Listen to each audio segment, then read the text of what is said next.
The Beautiful and Damned by F. Scott Fitzgerald. Characters, Summary, Analysis. Hello and welcome to the Discourse. The Beautiful and Damned was the second novel by F. Scott Fitzgerald that was published in 1922. Just like his first novel, The Beautiful and Damned was also inspired by his own life. The characters of this novel are also complex, selfish, and materialistic, and they suffer difficulties in their social and personal relationships. The story again depicts the jazz age in a bad light. The novel was based on Fitzgerald's own experiences in the early days of his marriage to Zelda Fitzgerald. The Beautiful and Damned follows protagonist Anthony Patch, who is said to inherit a sizable fortune. The story follows his service in World War I, his courtship with his future wife Gloria Gilbert, their post-war life in New York, and his addiction to alcohol later in life. Because both Anthony and Gloria are selfish, they experience many difficulties during their relationship. Characters. Anthony Patch is the protagonist of the novel. He represents the lost generation of the jazz age. He is the heir to his grandfather's large fortune. Being unambitious, he is not motivated to do any work to earn a living on his own, while he continues to squander his grandfather's fortune. He is drafted into the army for World War I, but he doesn't offer any patriotic service. Having no vocation, he gets addicted to alcohol and squandering at parties. Richard Dick Caramel is a college friend of Anthony Patch. He is an aspiring author and he published a novel titled The Demon Lover. Gloria Gilbert is a cousin of Richard Caramel. She is a selfish, beautiful girl who wins the heart of Anthony Patch. Gloria agrees to marry her while breaking the hearts of other suitors. She too engages in wastefulness, alcoholism, and too much partying with no purpose, along with Anthony Patch. Maury Noble is another college friend of Anthony and Richard. Unlike Anthony, he is a careful student and becomes a successful businessman. Yet, his experiences in business make him cynical. Joseph Ploechman is a Jewish young man who pursues Gloria, but Gloria chooses Anthony over him. He is attentive, ambitious, and careful. He changes his name to Joseph Beck to avoid discrimination and succeeds as a movie producer while Anthony continues to waste all that he had. Adam Patch is Anthony's grandfather. He is a Civil War veteran who made a fortune as a wolf on Wall Street. He is a hard-working, caring, and morally strong man, and he wants the same from Anthony, but gets disappointment. Edward Shuttleworth is the secretary of Adam Patch. He has some moral transgressions as he falls for alcohol and saloon, but manages himself when Adam pushes to reform Anthony. While Adam fails to bring any positive change in Anthony, Edward goes through a positive change. As a result, Adam leaves every bit of his fortune to Edward after his death. Dorothy Raycroft is a 19-year-old girl whom Anthony meets while training for the war in the army and begins an extramarital affair with her. She is a lost soul looking for someone to share her life with. She falls in love with Anthony despite learning that he is married, causes problems between Gloria and Anthony, and spurs Anthony's decline. Summary of The Beautiful and Damned. The story begins in 1913, before the First World War that began on 28th July 1914. Anthony Patch is a Harvard graduate who has accomplished nothing else other than his degree. After the death of his parents, he was raised by his grandfather Adam Patch, a Civil War veteran who made huge fortunes on Wall Street through his shrewd business sense. His grandfather is a morally strong man who wants his grandson to prove his place in high society through his work. Although Anthony has no interest in any vocation and he just enjoys partying and killing time with his friends. As his grandfather pressurizes him to look for a career, he falsely claims that he is working on a book. He spends most of his time thinking about writing a book rather than actually writing anything. He is leading a luxurious lifestyle at the expense of his grandfather's money and hopes to be the only heir and owner of his grandfather's fortune after his death. In New York, he is living in an extravagant villa with a luxurious bathroom, and most of his time is spent in the bathtub of his bathroom while he thinks of what to write. Dick Caramel is Anthony's roommate at Harvard. He takes Anthony to a party where he introduces him to one of his cousins named Gloria Gilbert. Gloria is a sensational beauty, a society girl who uses her beauty to persuade young rich men to pay for her meals and spendings. Anthony gets fascinated by her, although he comes to know that Gloria is already dating a movie producer named Joseph Bloeckman. He tries to develop a relationship with her. Gradually, he comes too close to her and realizes that they have much in common. Both of them are afraid of the fleeting nature of youth and life. Anthony decides to propose her and marry her. He is absolutely obsessed with her.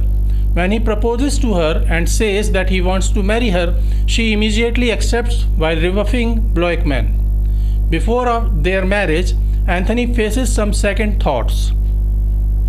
He realizes that his limited fixed income that comes from his grandfather's granted assets is already appearing thin to cover his own expenses, and after marriage, he will have to take care of Gloria's social exploits too. Furthermore, he is also worried about sharing his apartment with Gloria after their marriage. However, he pushes away all such doubts. He feels that everything will work out, and anyhow, he is destined to enjoy the vast fortune of his grandfather, who will soon die someday. Like the alcohol or expensive clothing, Anthony is always buying. Gloria is a thing he wants and therefore takes. Soon they get married. As soon as they marry, both of them come to realize their differences. Anthony is too afraid of dying and takes too many precautions while driving.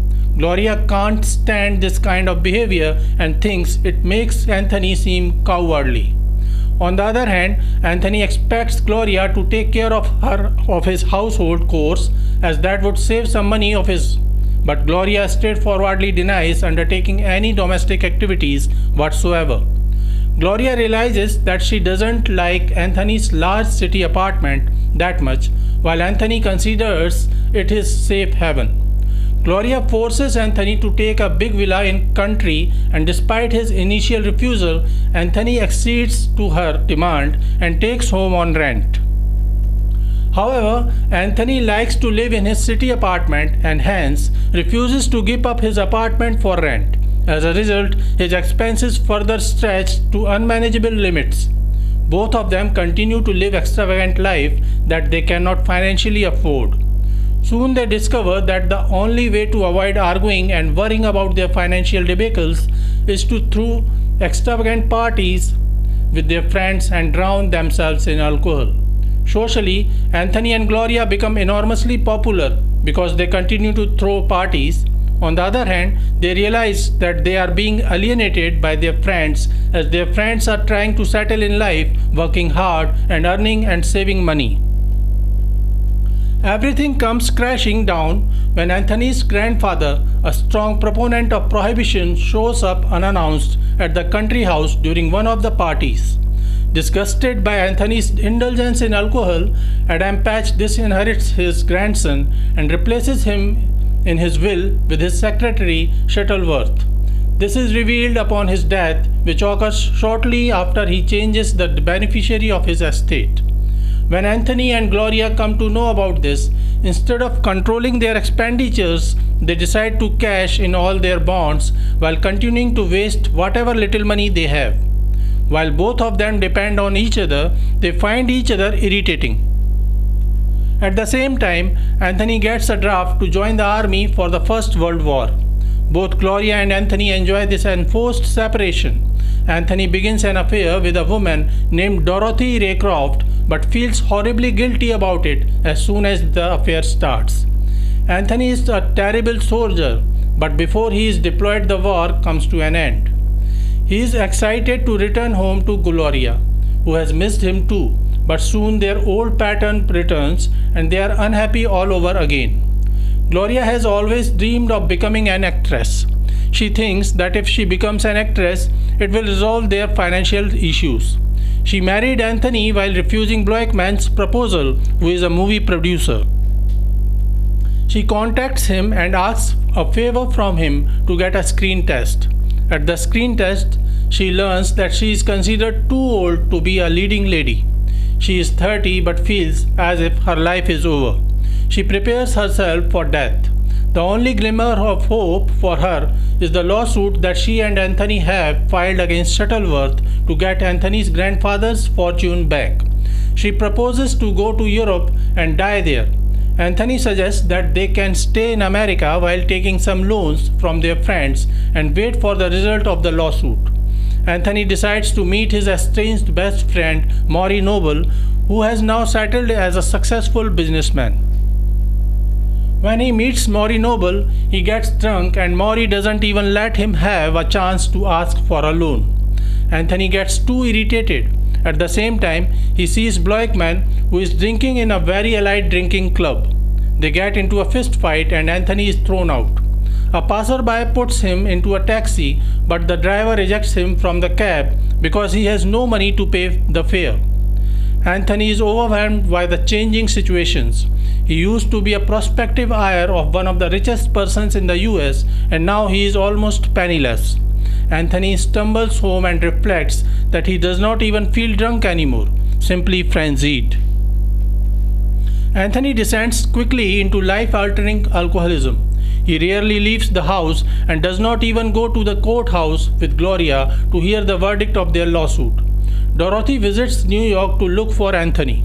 She visits his apartment but does not receive the reception she had hoped.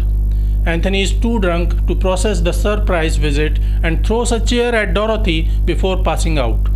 That was the day of the final verdict of the lawsuit against Shuttleworth. Gloria and Dick had gone to the court for the final hearing. Anthony wins the case and he gets full rights to his grandfather's fortune. When Gloria and Dick return home to inform him about their victory, they find him on the floor studying his childhood stamp collection. Meanwhile, Shuttleworth commits suicide as a result of his defeat in court. In the end, two onlookers talk about Anthony, who lost his mind right after the news of Shuttleworth's suicide. Now he talks to nobody but feels only the sense of victory that he managed to beat an unnamed adversary called they and came out on top in the end. So this is it for today. We will continue to discuss the history of American literature. Please stay connected with the discourse. Thanks and regards.